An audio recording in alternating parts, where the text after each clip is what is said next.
For damn sure. What's up, people? Welcome to another exciting episode of Horror with Sir Sturdy. Episode Warn me. 460, by the way. 460. Yes. And tonight is we're discussing this right here. The mean one. Christmas must be something more. If you don't know where that's from, it's from Taylor Swift. How do I know this? Because this gentleman over here. This gentleman over here. And his wife, and his lovely wife. Actually, I'm gonna give her more credit because I'll just say this. If I was afraid of either one of them, it'd be her. And that's fair. It'd be her. Yeah, I don't blame you on that one. And I feel like if it's coming on this way, he'd probably be more afraid of my wife than he would be of me. And that's fair. That's perfectly fair. Oh, I get away with everybody, but I will never offend. I don't offend people like that unless I hate you. You'll know. You'll know. You hear that, Nicolas Cage? No, I love Nicolas Cage. I'll never offend. He's the best. Well, I'm talking to him. You're in the minority. Now. I am a minority. I am. And I'm in the minority with this one as well because quite a few people that I know really love him. Quite a few people that I respect their opinions and all this other shit, like my cousin, my wife, you, Chris, a bunch of other fucking people. It's okay though. You know, we're allowed to be different people. We're allowed to have different opinions. That's what makes us unique. I agree. I'm all for it. You can be a Republican if you want to be a Republican. You can be a Democrat if you want to be a Democrat. But I will always remain a registered absurdist. And I'm registered sturdy. Can't help it. Can't help it. But that's not why we're here tonight, though, people. We're here to talk about this movie, The Mean One. And before we even dive into the early ratings and before we even get into this, I want to ask you a question, Mick. Yeah. So, with all these Christmas movies and Christmas fairy tales we grew up with, what is another Christmas horror you would like to see?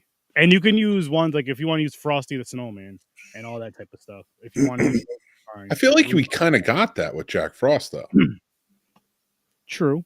Essentially, like it wasn't exactly Frosty, but even if you made a movie about a killer Frosty at this point, it'd be too similar. Too similar. That's fair. That's fair. But that's a great question. Because it gets me thinking about like what's been made. I know we talked about Rudolph before, which could be cool, but if you really want to have a sustainable movie, you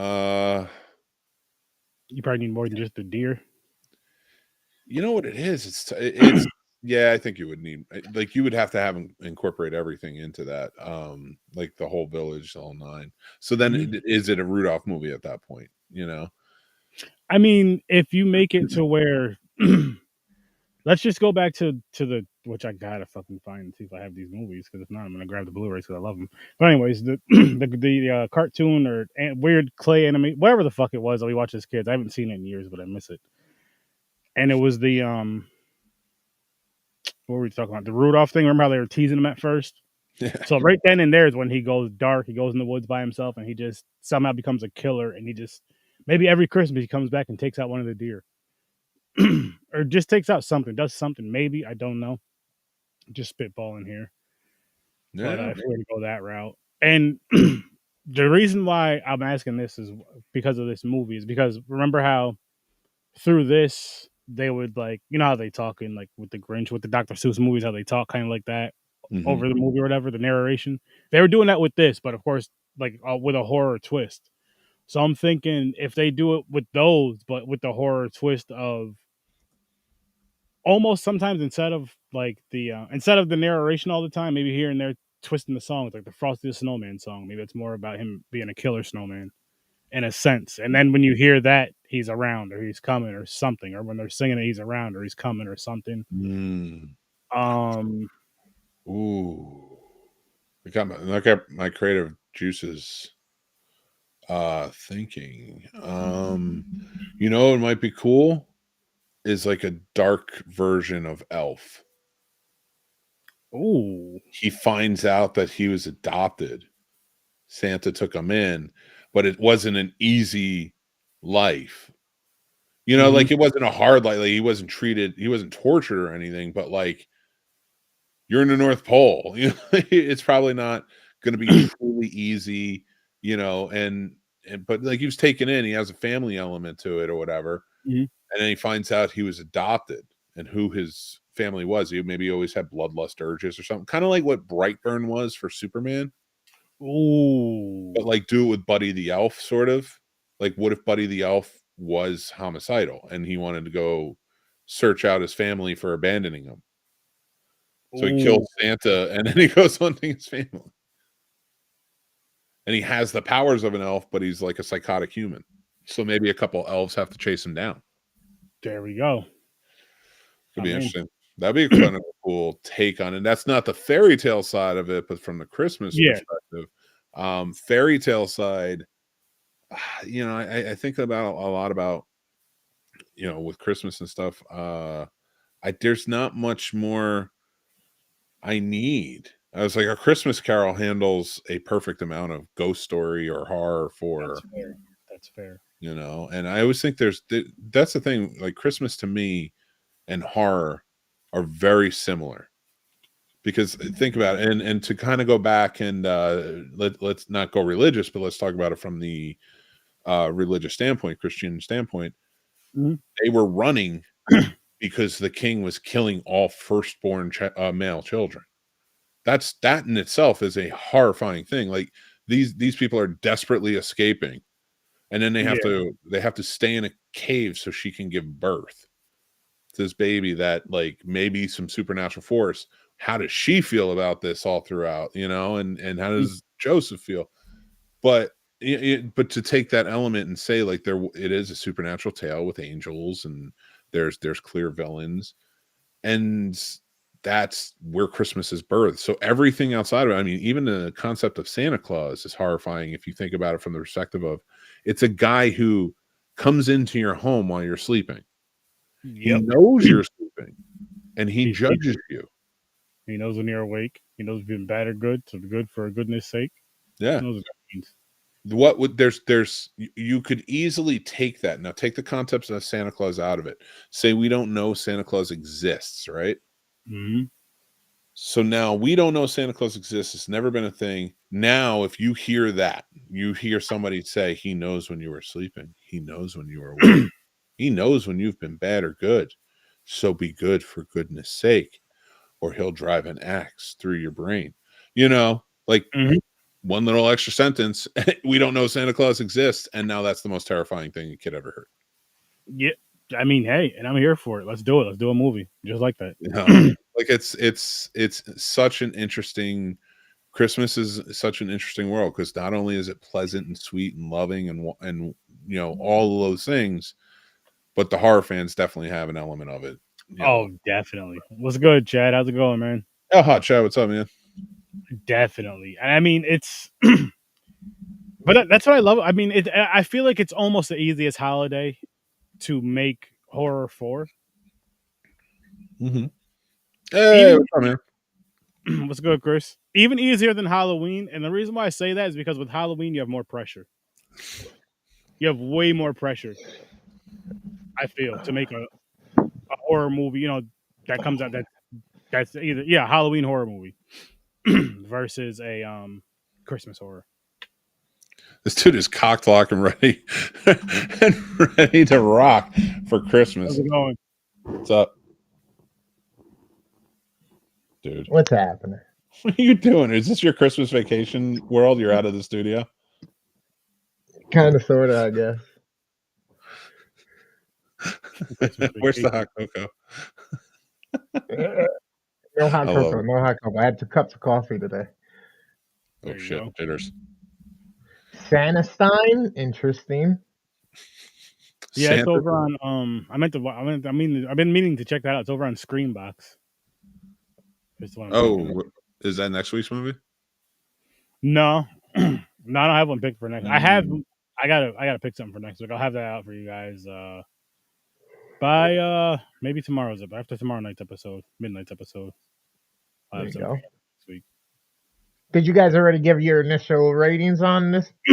Nah, we actually asked, which now that you're here, if you were to make a Christmas horror movie using some of the ones that we grew up from, like Frosty, what was it, Santa? Remember the ones that came out, the animated ones, Rudolph, Frosty, Santa, all of them. Like, what one would you make into a horror movie, and how would you do it? I would say all of those little animated ones. I mean, there's so much room to have fun with it. Like, it could almost be like, remember how Celebrity Deathmatch was all gory and shit? Like, those are the ones that honestly, like, Mick had been like, "Hey, make a little short." Those are the ones I was gonna talk about, honestly, because that's kind of my tradition. It's like whenever it's Christmas, if those are on the TV, that's what's playing throughout the day. Whether we're just opening our presents and the fucking Macy's, like the Macy's Thanksgiving Day Parade or whatever. You know what I mean? Like it's like that's what's on the TV at that time. On Thanksgiving Day or and then for Christmas, it's like, all right, these animated cartoons from back in the day with the stop motion, if they're on, I don't give a fuck. It's on the TV. It's what's playing in the background. And it's the thing that keeps taking me away was having fun for or doing in that immediate moment because it's just ingrained in my brain. Like you can hear those certain sounds or voices of those characters or the mystical sounds of the background curation for the music they use, or the wind blows and you hear the chimes going for like, and that just makes you look up. And for us, that's our childhood Christmas. I can't wait to watch those again because I just feel like those are ones that I feel. I know I haven't seen them in years, but every time I did have them on, or similar to what they're saying, they're playing in the background, I feel like I have to sit down and watch them. I'm like, fuck this shit. I haven't seen this shit in so long. I'm just gonna sit down and watch. And if there's food going, usually it's around the holidays anyway, so there's some sort of food going. Make myself a light little plate, chilled, and just knock it out.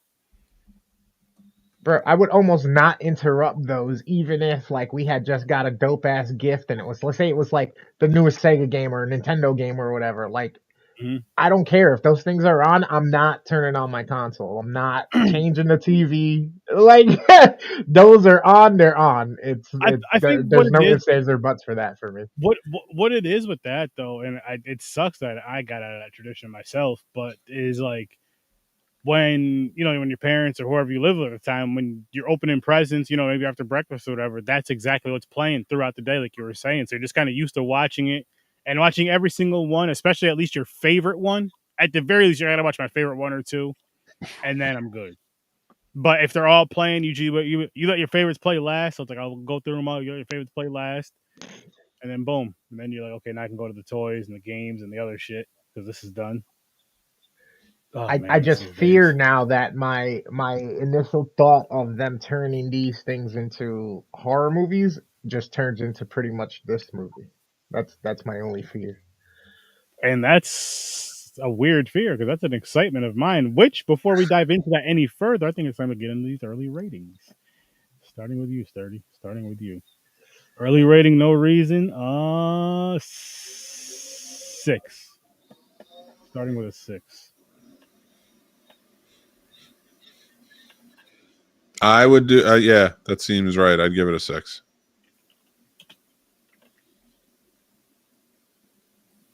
I was torn between 4 and 5 on this one. I'm gonna go middle of the road because I'm feeling festive. I'm gonna go 5. All right, gentlemen. All right. What's your beef with this movie, Chris? It was a piece of shit. It was like they tried to have fun with the notion of the Grinch being scary, but then he just looked like every other Grinch. It honestly looked like they just took like Jim Carrey's Grinch and just made him mean, kind of. But then like there's barely any. I don't know, there wasn't really much of a fear factor for me or a scare factor in this one for me. It was more of I was waiting for some stupid shit to happen, waiting for some weird ass like remnants of Christmas to occur on the screen to wait for a kill. And when the kills did arise, it was like, okay, I guess. I had a different feeling about. I actually really had a lot of fun with this. I took the campy into effect. I I didn't mind. I liked how the Grinch or the mean one, whatever they call him in the movie, how he acts in it. Like his movements were very calculated. They're very similar to a lot of famous scenes from both the live action movie and the cartoon. So I dug that, but also adding a much more frightening element to it, a very in your face style, which I thought added for me the fact that he did look so much like the Grinch as we know it, especially Jim Carrey's. I actually kind of like that. I kind of like that he did look so similar, and that it was just I don't know how to explain it, but like it was still scary, you know, because you're not scared of Jim Carrey's. I guess you go into it, but he is supposed to be technically a scary being. So I do like how this was played. This a little bit different. I really enjoyed that element of it, and the fun that it was brought to it. We were talking about it earlier when we were watching it, that this is the type of slasher film I like, where it's fun. You know, it's a good balance of like the story's not amazing or anything. It's pretty, but like it's good, and I'm enjoying this. Like I like the campy side of it, and that it can be silly at times, but also, you know, like it's pretty vicious murders and such. So yeah, I just kind of like the balance of everything. I thought it played well. No, I'm with you on that, Mick. I had fun with this movie. I really enjoyed it. I had fun with the kills. Yes, it could have been. I mean, you could have taken some of the silliness out of it, and it could have been darker and all that stuff. But I mean, at the same time, it did work for. I mean, it is a horror comedy for one, so there's that. But it worked for what it is. It worked for what it is, in my opinion. And I liked how. I just like what they did with the Grinch. Honestly, it's something I wanted from the Grinch, and I want to see more. I feel like if they make sequels, maybe one or two more. I'll say two more. Let's do two more. Maybe get a little darker, a little deeper. Yeah, if they get a little darker and deeper, make it less of that kitty vibe with them trying to make it horrific, then I feel like I would have liked it and connected with it more, because I was going into it expecting more of a visceral and just dark, very just kind of evil Grinch. And then for the twist that they did at the end, and it just, there's a lot of these little things that they did to the story that perhaps you guys are like, well, like it worked and I kind of liked what they did because it's unique and it's something new. But at the same time, those are the same things that to me made this feel like they were just trying, and it just didn't resonate. It was too kiddie, too trying to appeal, I guess, to more of a kid who's now trying to get a different perspective of what the Grinch could be, or that the other aspect of what that story could be. And I thought leading up to it at the beginning, especially them literally with the narrator basically being like, "Oh, you think this is a story, but let's see let's see what really happened," or you know what I mean? I was like, "Okay, cool. We're going to get a complete flip." So if I would have got a more dark feeling, almost Art the Clown or fucking Winnie the Pooh type fucking killer from this, then I think I would have been like, yeah, good movie. But this is barely fair for me. All right, I mean that's fair. I definitely get where you're at with the end of it, on that side of it. Like I could see where it goes that way. I guess for me, like it was just more like I didn't need anything more than what it was. And like I was comparing this a lot to Terrifier earlier, in the sense of like how, you know, just sort of how the Grinch is and how he's perceived throughout. I did not know that David Thornton had done this too.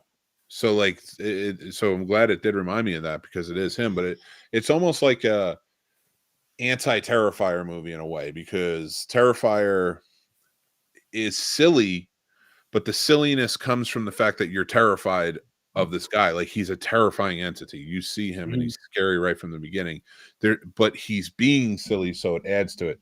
Whereas with the Grinch, it is silly and he is the more serious of it throughout it. You know, even that he's fucking around, you know, that's sort of the Grinch's like foray, how somebody does things. You know, he's the scary part, where it's like her montage and like the you know, the old man and stuff. That was more, and the cop and stuff, like that was more of the silliness to it for me. but I thought that really balanced out well. Like it was just a different version of what Terrifier is, and I like that. So that's why I went more with a 6, because like this stands on the side. I don't like slasher films that like they have to have that balance of story and horror. And if it shifted one way, like Rob Zombie does that a lot. He shifts one way for me, where it's more or less focused on the horror than the story, and I think that suffers. And same with Ari Aster when I watch his movies. And 9 times out of 10, like you get that good balance generally when it's just a really good horror filmmaker, like Eli Roth. I said that about Thanksgiving earlier. I was like, that is a really good holiday slasher film, and it's just a really good slasher film because it balances it well. I think this one, it was still skewed a bit. It wasn't like Thanksgiving in that sense, but like I think the balance was a lot closer for me with this anyway. Oh yeah, this wasn't. I see what you're saying with the whole like with the whole Thanksgiving thing. It was very similar to that, but it's not as good as that. But again, I want to see more of this. I really do. And like I said, maybe going down because you could also look at this if you want to tie it to Terrifier again. Is the whole, remember how it was Terrifier? The first Terrifier was basically just like a gore fest. It wasn't really a story or anything to it. And then the second one, there was still a gore fest, yes, but there was more of a story to it, and there was more to it than just art cutting people up. So maybe if they did a sequel with this, maybe we'll get the same thing with that, so you can get more of kind of the story of it, or more of a story, a sinister story of it. Like I don't know the whole Grinch thing. I mean, to say the way it ended, how they basically, the voice, the laughter at the end, or is it over? Whatever the fuck they said, I forgot. Yeah. But he'll be back, but still, I do like how it ended. Like it did. I think Sturdy, if I'm correct, you kind of had the same, and I'd like to hear Chris how you reacted to it. Was like how it ended between her and him.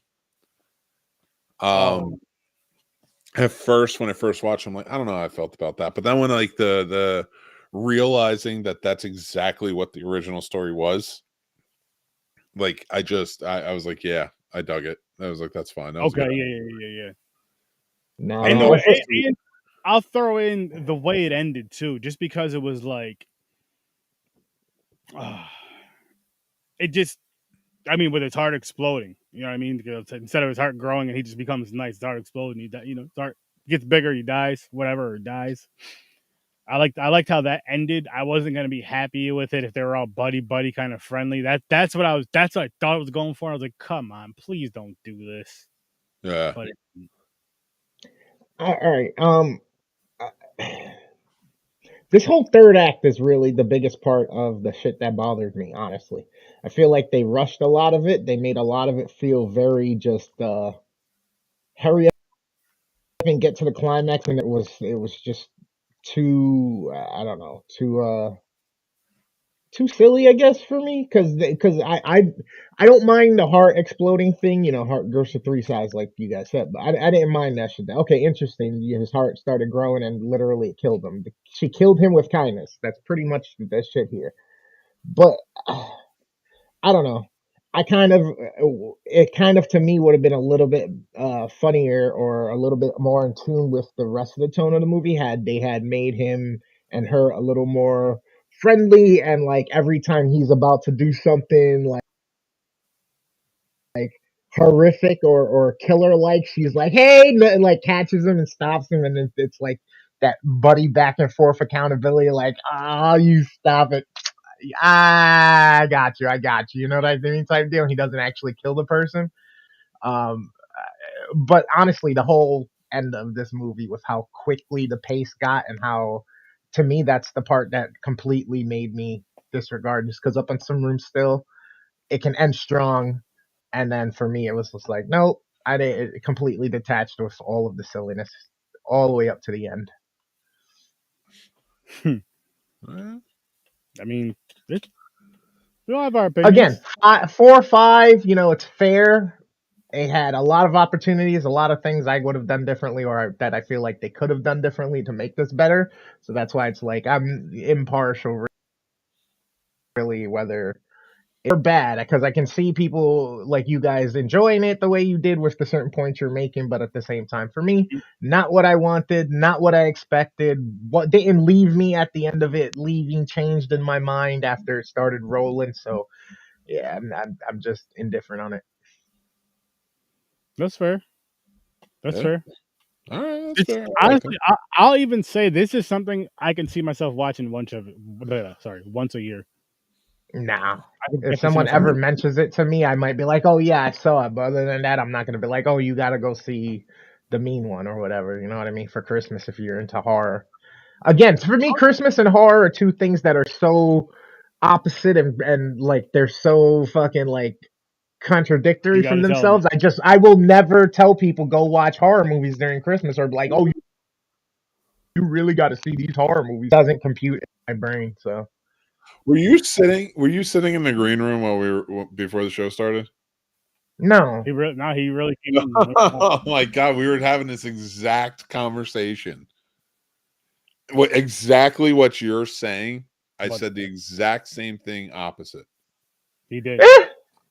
And I spelled it out for I went in depth with it. Saying like, to me, I think Christmas and horror go hand in hand. It starts from, and I even went through the nativity. Like, how does the nativity start? The king is killing all firstborn males. So like he's hunting these children down. They have to flee.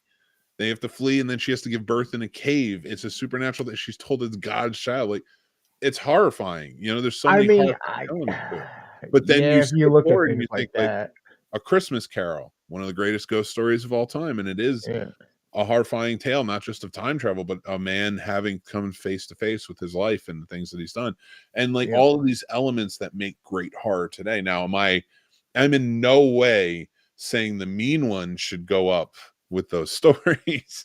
What I am saying, though, the classic twist of the Grinch, which is already a horrifying tale. There is a monster living in the mountains, preying on these people, robbing them. And yeah, it's just if you take that element and all you say in the cartoon is he's murdering them at night, he's a serial killer, and Yeah. you have this movie. It's so, I mean, and I like the twist of it. He just hates Christmas. Why does he hate Christmas? Mm-hmm. Fuck if I know. I guess he was in love with that woman.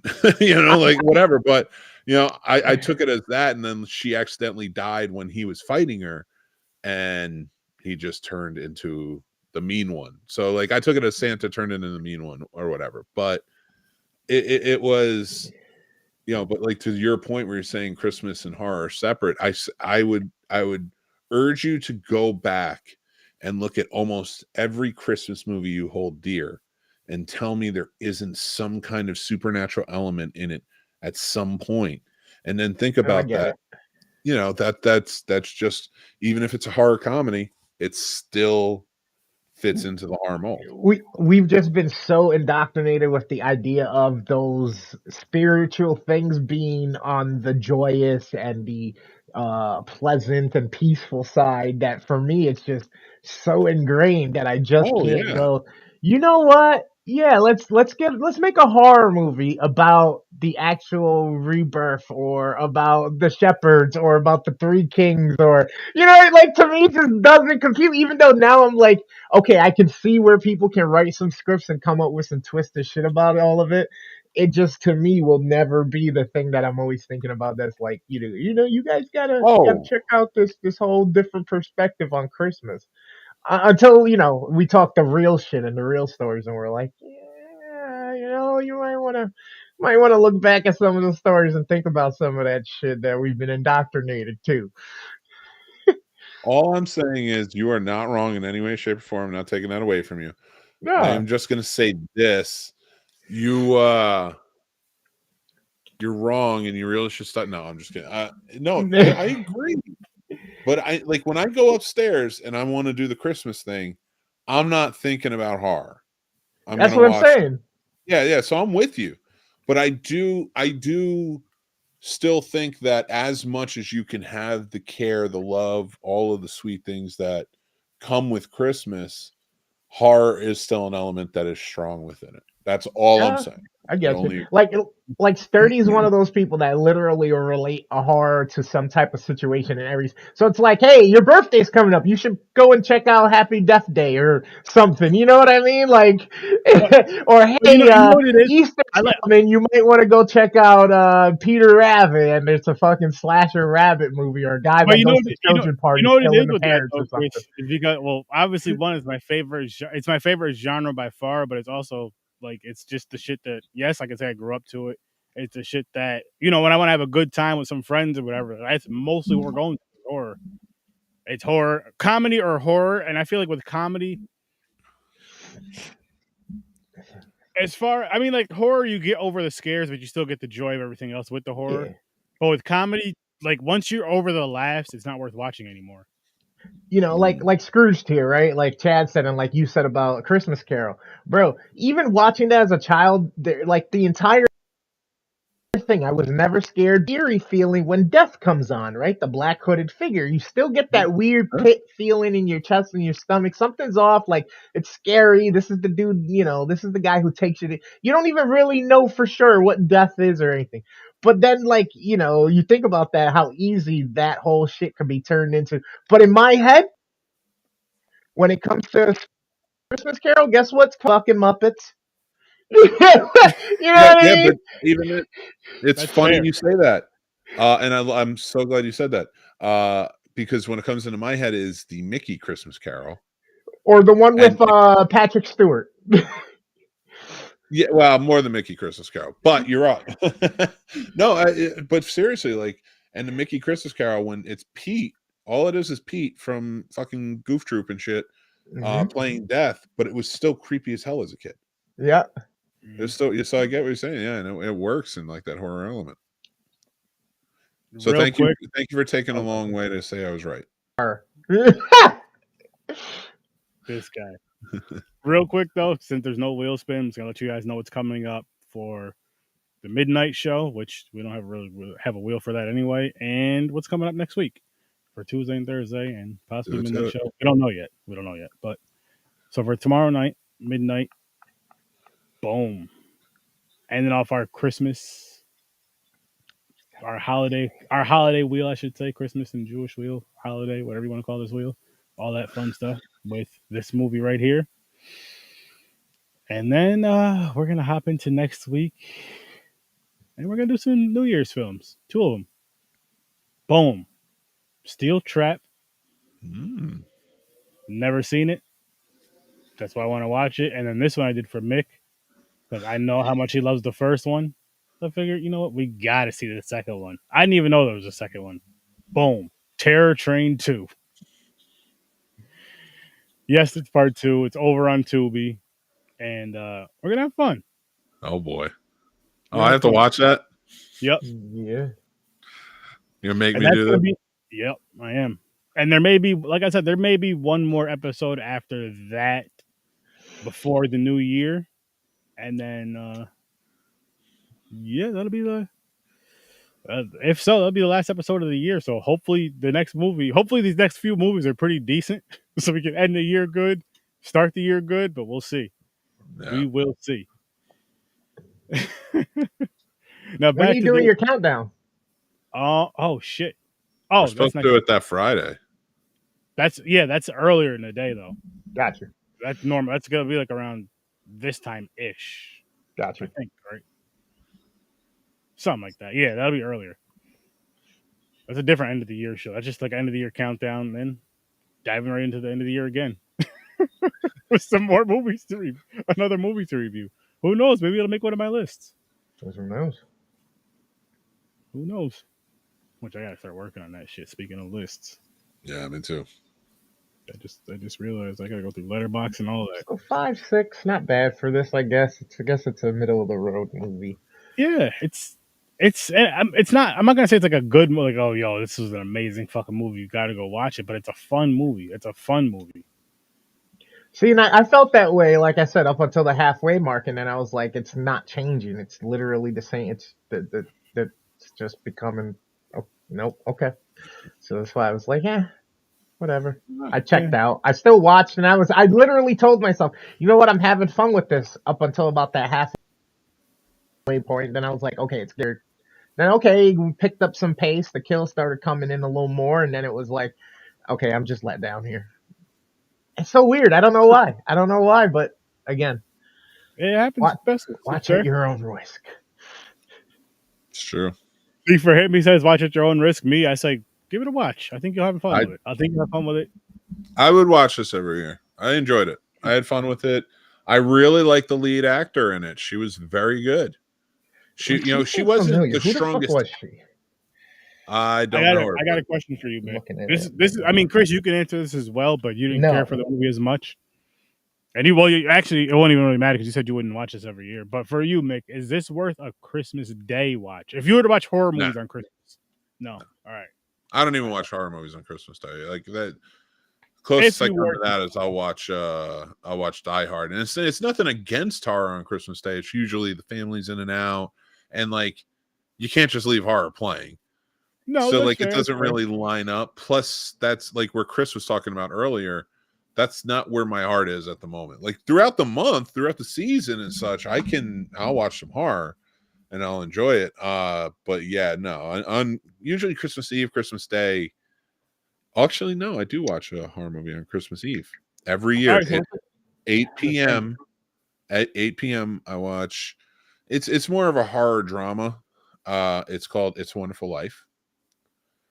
That's right. A man is going to commit suicide because he feels his life has fallen down, and he has to get picked back up again by the power of a supernatural entity. So we'll see what happens. Bro, so that chick, the main actress, she was on 911 Lone Star, the Rob Lowe firefighter movie or whatever. And he's the chief in Texas. There's like 90 things wrong there. And she was supposed to be in the Powerpuff Girls. Oh, really? But that's why she had looked so familiar to me. No, yeah, I mean, I thought she did a good job. Yeah. Yeah, don't listen to him, Peter. Don't listen to him. Don't listen to who? You. Oh no, yeah, no. Go and watch it. Trust me. Why? Watch it your own risk. I mean, it's Crinkle not Cut Nuts gives it 2 thumbs up. Crinkle Cut Nuts gives it 2 thumbs up. Aren't we all? Aren't we all? No, I am. You're worst damn gamer ever. Oh. I'm the Is that what you put? Oh, you're Crinkle Cut Nuts. I'm Crinkle Cut Nuts, the horny unicorn. Holy shit, the horny unicorn. That's funny. The horny unicorn, get it? He's got a horn? Mm-hmm. Too much. All right. I'm a little high. I didn't realize if you got it or not. I understand. I'm used to talking to white people. They wouldn't have gotten it. They don't. You're stupid. They would have been like, ew, you're thick. Leave my unicorn alone. For off camera.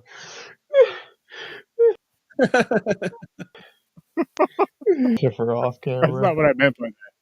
That's not what I meant by that. I was talking about what is it? The fantasy, the mythological beast, the mythological creature was what I was talking about. Chocolate unicorn. The horny unicorn. Like Crinkle Cut Nuts, the horny unicorn. Dude, I'm writing us a play next year for your show. And it's going to be the adventure of Crinkle Cut Nuts who saves Christmas. And it's going to be, all of us are going to play a different part in it. And it's going to be the adventure of Crinkle Cut Nuts having to save Christmas.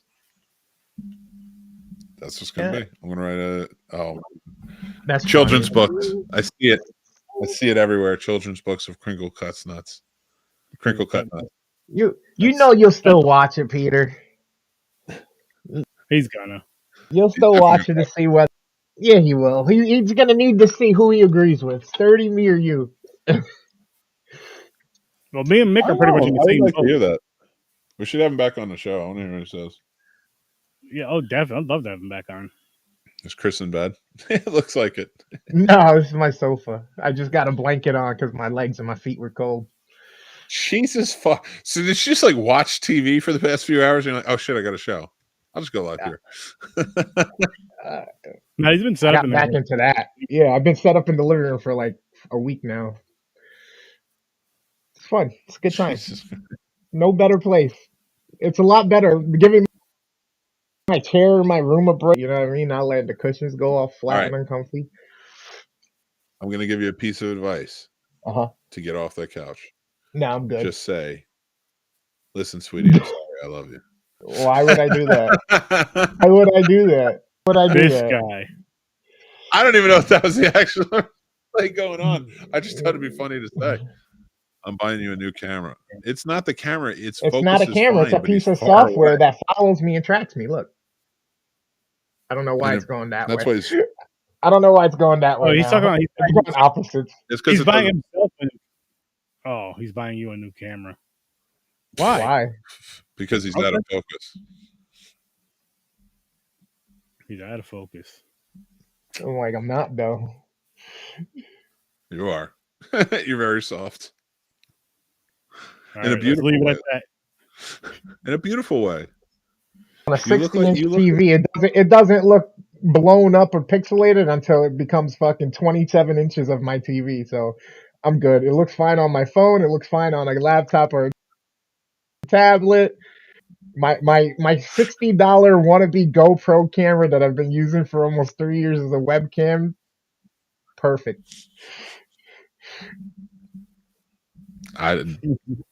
Okay. Use it. But Jason, stop talking about camera. I'll take a new camera if you want to give it to me for Christmas. It's fine. Just make sure it's either a Canon RP or a Sony A7 III or something like that or higher. I don't take anything under $1,500 as gifts. You hear this? Okay. That's Jason buying him the camera. Yeah, I'm just letting them know. You know what I mean? I'm an expensive date. The only other thing I would take is a PS5 and an Xbox Series X together over a camera gift. That's it. And you have to pay for the year subscription at least for the services. I thought. I'm sorry. It's cheaper than the camera. $1,000 value. It's cheaper that way. I'm easy to buy gifts for. You're my favorite.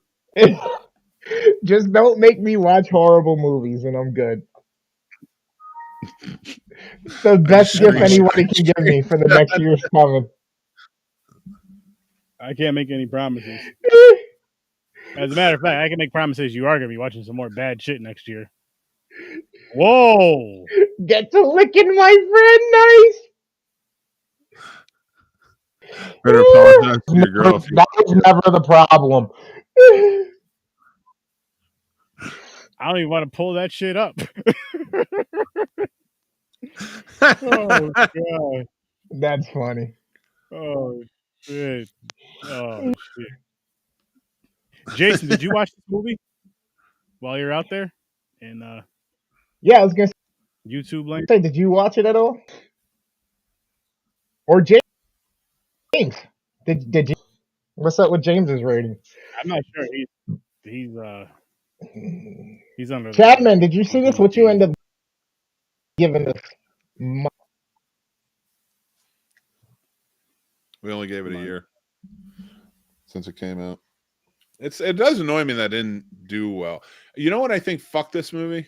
I think Winnie the Pooh camera's better. What do you mean? Come on, it's funny. Look at it. Looks good to me. I'm blinking. Sturdy's like, I'm done. I'm like blinking at that exact time. I think the Winnie the Pooh movie fuck this one. That's funny. Why you say that? Oh. Because this came out before the Winnie the Pooh movie. But it didn't have as big of marketing. Like the Winnie the Pooh, remember, like as soon as that went it went what was it? Public domain, the story. Yeah. It was announced we're doing a horror movie version and it's coming out. And it was like in all the publications for horror and such. And I remember it was building up and they're like, oh, it's gonna be coming out in like February of this year. And so like they kind of like, oh, and it kind of shadowed the mean one quite a bit. But I think the backlash of how could you do this with, you know, Winnie the Pooh and turn him into a killer, it like kind of bled out all over on this one, and that's why it didn't do as well. Because even like Winnie the Pooh didn't do as well as it could have. Yeah, it was a fun fucking movie though, both of them. Winnie the Pooh I went and saw in theaters. This I would have saw in theaters, but you know. Nah. Yeah. Go check it out though, Jason. I did end up wanting to see this when I saw the preview for it a year or two ago. I definitely did remember wanting to see this, so that I was definitely excited to see it. So there's that. Nice. That could be where more of your disappointment is with it too. Like I wanted to see it, but I wasn't like super excited. I was just like, I'll just because I know it's gonna be, you know, it's gonna be a certain way, so you know, yeah, can't expect too much out of it. So again, especially with a horror comedy like this, I'm like, it'll be fun. It'll be fun. I mean, what was the other one that was good last year that came out the year before? Violent Night or Violent Night was. Yeah. I liked it. Yeah. Yeah, so I was expecting.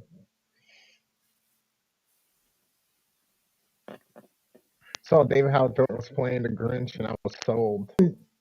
I get it, but so did you see it yet? David Allen Greer, I'm sorry, David Allen. David Howard Thornton, Billy Bob Thornton's uncle, is super dope. Uncle? You know how old Billy Bob Thornton is?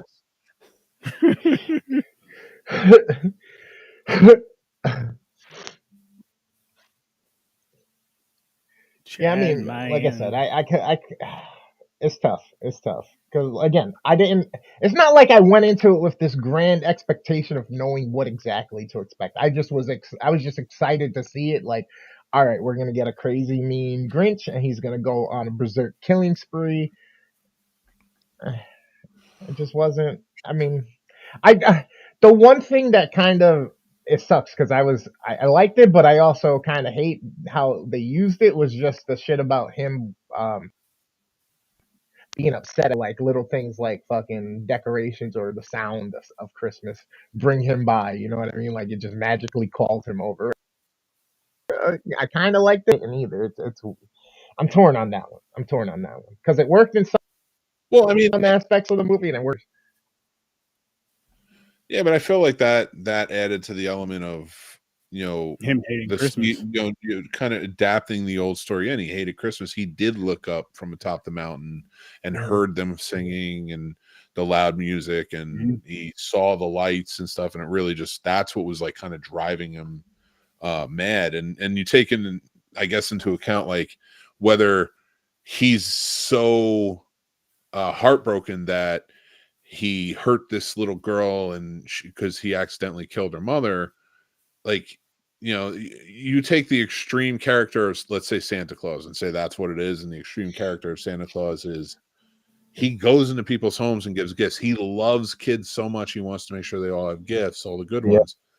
So when he finally breaks one's heart and it calls her, he turns into a monster that hates the very thing that he was trying to, you know, build. The levels of it, I really dug. So that's where we're leaving it on pretty much then, right? He's just Santa Claus. When Santa does something bad by mistake, he turned into this evil entity. Kind of, yeah. I mean, that's right. Kind of what I felt like, because they didn't really show him at the beginning, and they show that other perspective of him talking to the little girl, but you don't see him being green or nothing. They kind of leave it up and don't really tell you for sure. Did he just look green the whole time? And was she not really scared of him at the beginning until he did the heinous act of murder? Or did he end up turning that way in that?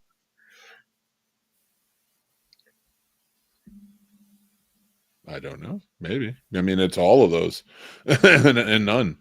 You know, like it's that's the best part. That's why I like this. Like there was an interpretation to it. Like you have so much covered from the original story that they brought in with the adaptation of this, but it does add the, like, where does he come from though? But like, you know, where does the Grinch come from compared to the Who's? Why is he so different? So I like that, you know, this kind of gives maybe the idea of maybe it is Santa. Maybe it's maybe he was always a Grinch, but they used to love Christmas until this happened, you know, and he was just in there helping or whatever. Yeah, you never know. Like I kind of like that in the sense of like what Rare Exports did, you know, with Santa Claus and the Killer Santa idea, and how they kind of turned that into, they turned it on its head a bit. So like, you know, and anybody who hasn't seen that, go check out Rare Exports. Great movie.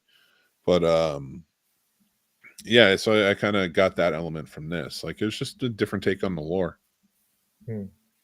Yeah, and I enjoyed it. I really enjoyed it. I want to see more stuff like this. Not only a sequel, or I'll say 2 sequels for this, but I want to see more of this type of stuff. Either whether it be the holiday horror ones that we grew up on, whether it be, you know, the Bambis and all that shit. I just think it's a fun take on it.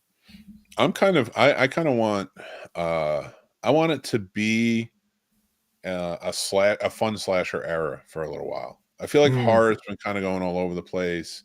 The Halloween movies that just came out recently left such a bad taste in everybody's mouth. We haven't gotten any new Jason in a while. Chucky's a TV show. Who the fuck knows where Freddy's going to be? It would just be fun to get some fun original slashers. We got Terrifier. We have Thanksgiving. I think the Mean One matches in there. And there's others. And if we can keep creating the Bloody Summer Camp has their sequel just announced. So like, yes, you know, like, so there's so many different movies that can be created and just a fun slasher element. Let's stop trying to go one direction with it. And I say we just get crazy and have some fun for a little while. Personally. Do you think this would have been a little bit easier to engage with had they kept the whole movie, it being in that world of the Grinch and Who's instead of it being humans? Do you think that makes a little bit more, make this feel a little bit more better suited together with itself? You know what I mean? So I think that would be a cool version. You can't really. I understand like if they would have literally live action and made it into the horror with these elements. Do you think? Yeah, that's what I was picturing, because you can't do Who's. That's why they couldn't say the Grinch in this movie. It's all Dr. Seuss owned and such, or whatever publisher owns that. You know, so all that stuff you couldn't really do. But to your, I like what you're saying. It would be a cool element. I think that would be more of a horror comedy, though. I could see that, like, to be really vicious, because these Who's getting killed. It's almost like when you watch GTA and stuff, and you know, when watching your friend play GTA, and you're like, I don't care, all these people are dying. They're, you know, NPCs, or you know, like the Who's are essentially, that's what they're going to be. You don't care they get robbed in the movie. You like the Grinch because they're not human. It's almost a weird disconnect that we have in movies and stuff like that we can do that. You know, like where we may have empathy for the characters we're meeting, but we may not have empathy for, you know, whatever species this is or whatever. Yeah. So yeah, that's a great question, but I just don't think it could be done in a horror element, like a really dark way, successfully, personally. You hit something on there that made me go, damn, that's true. It's because, like, take a situation like this, right? And we can have these cutesy ass people be the Who's and be all nice, lovey dovey. And it's almost like we do that a little bit in real life at times too. Sometimes that little green monster shows up in us, right? And we're just like, damn, must be nice, or oh, I wish I could have that type deal. You know what I mean? And it's like you get that little annoyed, like if it's something you really wanted, or you feel like things haven't been going your way, you're a little jaded by it. And like, so it's kind of like, do you think maybe like that's why in movies especially we're like, oh, look at these goody two-shoe fuckers, they're about to get it type deal, and it's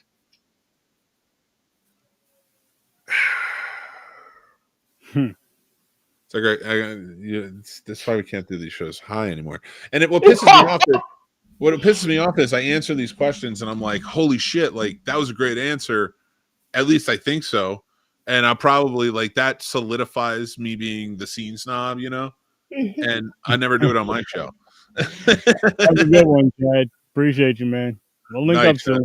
We'll link up soon. I'm actually gonna hit you. I'm gonna hit you up if not tonight, definitely tomorrow about my the late night shows I started doing again.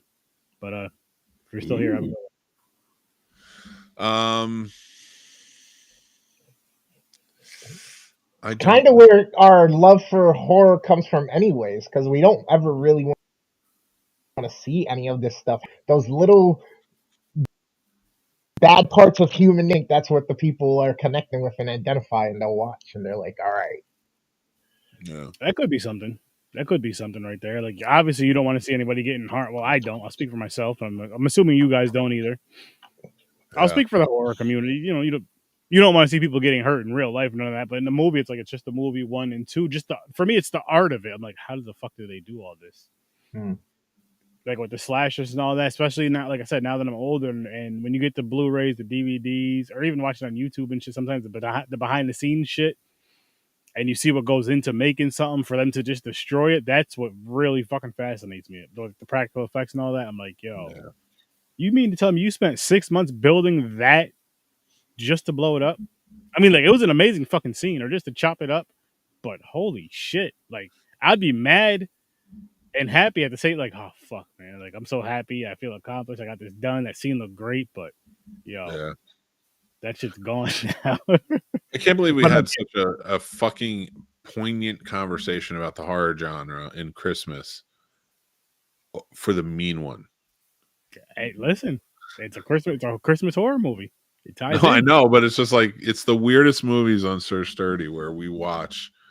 And we get the deepest conversations. It's like these deep conversations that, like, even now, like, I want to fucking rant against, like, how this has a 20% on Rotten Tomatoes, but the audience score is 50%. That feels right for this movie. I'm not saying this movie should be above 50%, but 20% feels like shit. And that's why I fucking hate Rotten Tomatoes and their bullshit movie critics. They don't fucking know anything. They don't know what people want. They don't know what fans want. And then they just put their drivel and their bullshit out there. They push movies that they clearly are getting paid to fucking do, or at least paid in, hey, come to our fucking gala and whatever. And then you have the audience score saying this, and they never match up. It's a problem if the audience, and that's like 100,000 people, or even if it's just like 10,000 people for a movie, are, you know, putting that up, and then you have like what, 60 at most, 80, 100 critics reviewing. You know, even if it's 100, how does that fucking even out? But people are, but every publication is like, the Rotten Tomato score is this, the Rotten Tomato score is that. No, it's not, because that's not the real score. Tell the audience score. The audience score is much different. Not only that, exactly that. And I was gonna say, not only that, but you would think you'd be listening to people that are going and paying their hard-earned money to go see these movies, possibly multiple fucking times, and then giving their opinions on them, versus, oh yeah, I need you guys to go watch this movie. Yeah, here's snacks, here's everything you guys need to be comfortable. Now go watch this movie. For the longest time, I didn't realize that Rotten Tomatoes had like their own team and like editors or like fucking critics or whatnot. Honestly, I thought Rotten Tomatoes was like, yo, the people that pre-screen, the people that see it, like all of the actual consumers go on there, and that's how they get their scores. Honestly, I didn't realize that it was like until obviously like a year or two ago, and I'm like, oh, well, that makes sense. I mean, it's just like anything else, right? Every industry has some type of a outlet of review that they can kind of control and manipulate the narrative and things like that, right? Video games always had the magazines like Game Informer, Game Pro. Now we have this game get an 8, a 9, or 10, and then we're getting a release day and the thing's barely playable, and the fucking thing, like, you gotta wait 6 months for them to patch it all, and then when they finally do patch, wasted 6 months of your life wanting to play the game and you can't play it, but yet something that we all got it in a release or before release, you gave the thing a fucking damn near perfect score, yet none of us could really play it at the beginning. Like, shit like that happens all the time, and it's just based on who's paying for what. You know what I mean? Hey, I got a game coming out. Review this. Here's a check. You know what I mean? Hey, there's movies coming out. Review this. Here's review. my product. Here's a check. Like, that's just the game, period.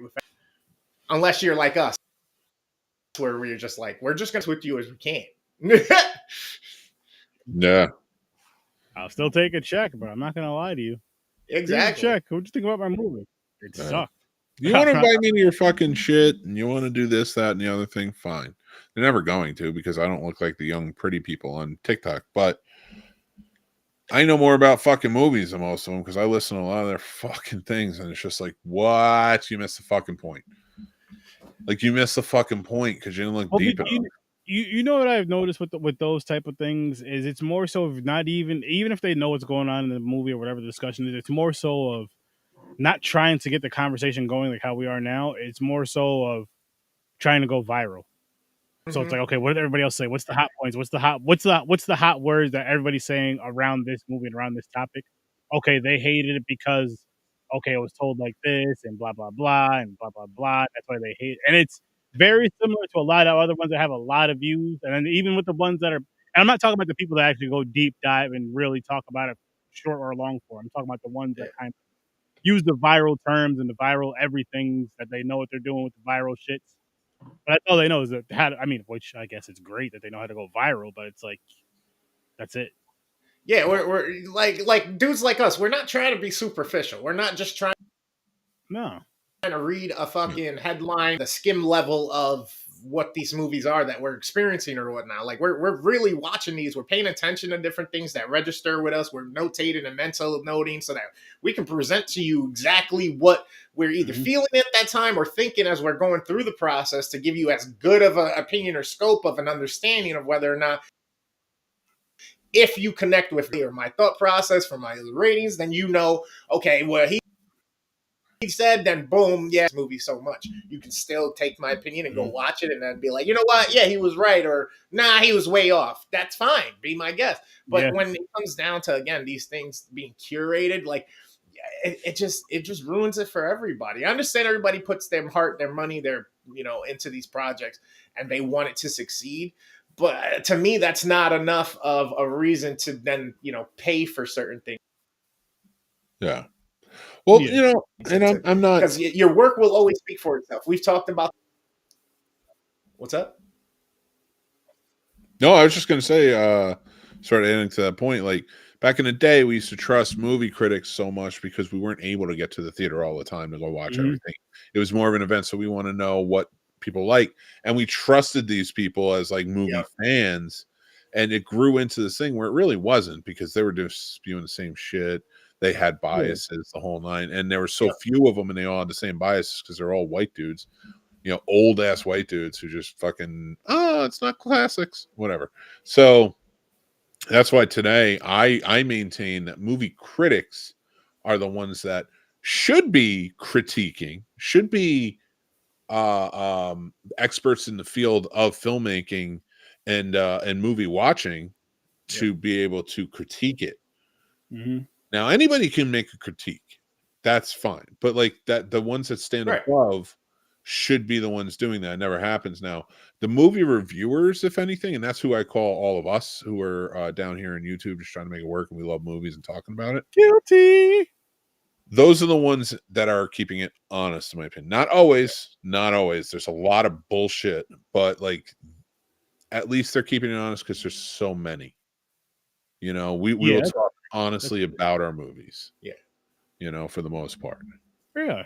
That's fair to say. And I mean, I'll go back again with the critics, like with us reviewers, and I'll say more so with the reviewers, the podcasters, the bloggers, all that stuff. We have our face on, we put our name on it. Yep. You critics, it's just critics, Rotten Tomatoes. No, put a name on it. If you really care about it, put a name on the bullet. Yeah, a lot of us start this because hey, we like topics. Like if there's a group of people or a topic that you can talk on and on about, we usually start something source for you. But I mean, for us back in the day, we got tired of hearing these fucking reviews and then watching shit and being like, oh, we loved it when they bombed it. Or the opposite, right? They bombed it and we love, or, they fucking say it's great. And then we're like, what the fuck is this? At some point, you got to realize and understand that the games are rigged, right?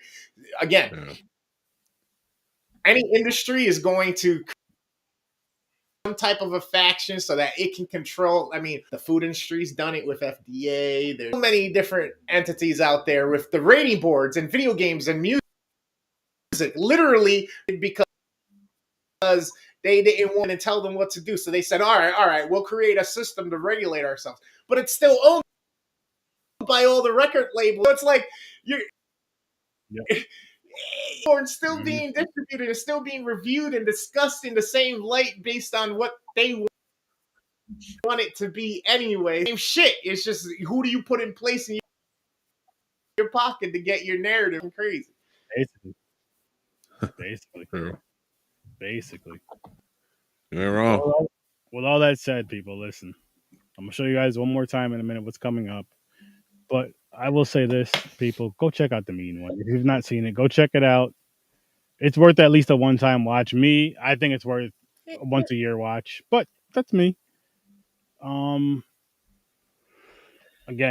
Midnight Manana, the Sacrifice Game. Oh, Mick, you want to send me that? What you call it, real quick, and I'll pull it up, or share the screen for. I don't have it right now. Well, I will definitely. I might have the link. Hold on. Steel Trap next week. I cannot wait for this. I don't know why. And Terror Train 2. Yes, it's going to be part 2 on Tubi. I might grab the wrong poster, but yes. And Mick is so fucking excited to watch that movie. I am not excited to watch that fucking movie. See, he can't wait. I can wait. He's looking forward to next Thursday. Oh, tomorrow night. Cast for a Cause. Cast for a Cause, yeah.